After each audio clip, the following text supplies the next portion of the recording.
آپ نے فرمایا کہ جو بندر والی روایت ہے سلسلہ الاحادیث صحیحہ کے حوالے سے آپ نے فرمایا اس میں نہیں آیا کہ رسول کریم علیہ السلام نے خواب میں دیکھا کہ بنو امیہ ہے، میرے ممبروں پر اسلام ناز چھاپ رہے ہیں جس طرح بندر لفظ بنو امیہ ہے اس میں؟ بنو امیہ ٹھیک گزرے ہیں. تو اس کے بعد پھر آپ نہ مضموم ہو گئے جب تک پھر اس دنیا میں رہنا آپ کو انس سے بڑھ.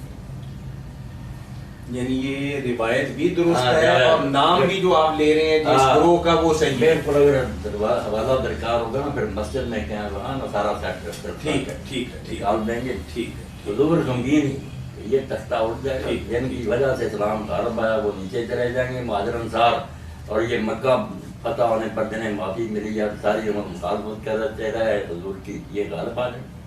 بات تو صدمے کی تھی. چلیں ٹھیک ہے جی.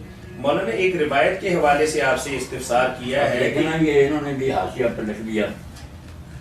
فقہا نے کہا کہ یہ گویا نص ہے خلفائے اربعہ کے برسر حق ہونے کی، ان کی ذات میں اللہ کا وعدہ استقرار بالارض تمکین دین کو طرح پورا ہو سکا. چار طریقے.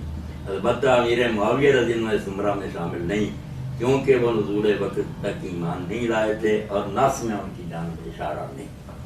آگے عربی عبارت بھی لکھی ہے ولا يدخل فی معاویہ لأنه لم يكن مؤمنا في ذلك الوقت. جب یہ مولانا جس کتاب سے اقتباس پڑھ رہے تھے یہ ایک مایا ناز اردو کی تفسیر ہے، تفسیر ماجدی اس کا نام ہے. مولانا عبد المجید دریہ آبادی رحمۃ اللہ علیہ کی یہ تفسیر ہے جس سے مولانا یہ جملے آپ کو پڑھ کے سنا رہے تھے. اگر کسی بھائی کو ضرورت ہو تو سورہ نور کی آیت نمبر 55 کے ضمن کے اندر یہ بات لکھی ہوئی ہے.